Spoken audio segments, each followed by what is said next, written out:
Zach for inviting me to come here today.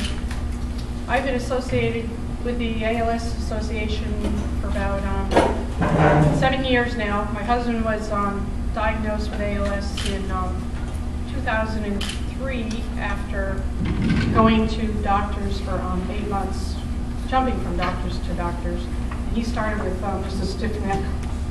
And so he had all kinds of physical therapy and nothing was working. And then one day, it was in the spring, we noticed that he'd lost a lot of weight in his arms and his hands. It was, through the winter, and he had on long sleeves, whatever.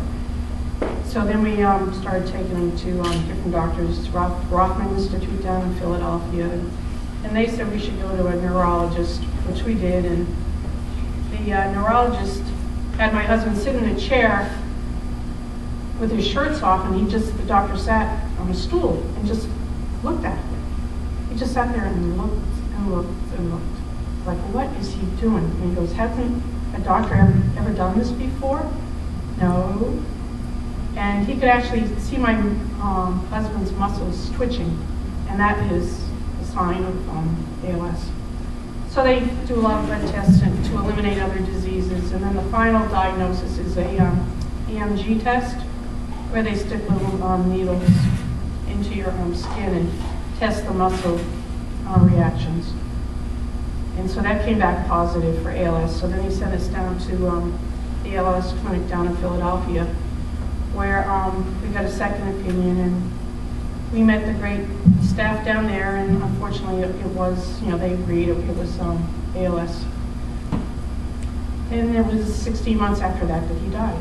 It was very, very, very fast. Some patients are, like we mentioned before, are very slow.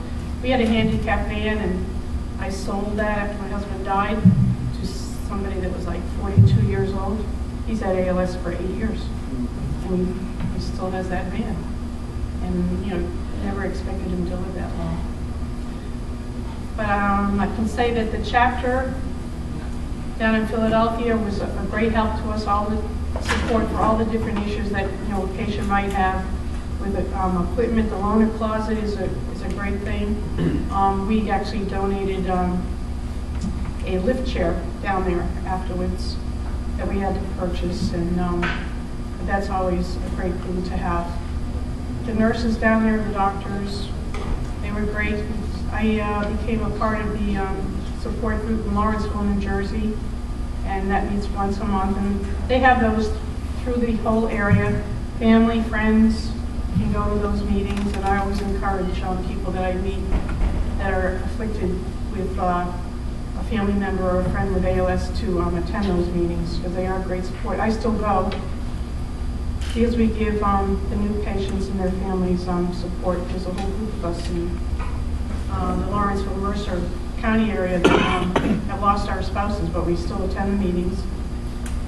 The other thing that I've done since then is I'm on the committee for the Seaside Walk, which is every May, and we've been doing that for 7 years. The first walk my husband attended.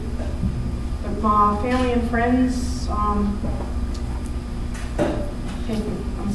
family and friends, we have raised over $96,000 in 7 walks.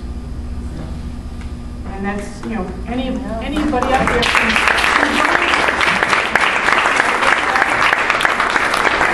if Zach would like to, start a walk in honor of his uncle, that is, because you can do it in honor of somebody, it doesn't have to be in memory of. They do both. They do both. But it is a great thing. If anybody has any questions afterwards, you can, I'm going to be sitting over there at that table. If anybody has any questions, I try to answer them for you. Okay? Thank you. Oh, I'm sorry, I have one more thing here. Where's that? Right here. I have a certificate of appreciation to present to you.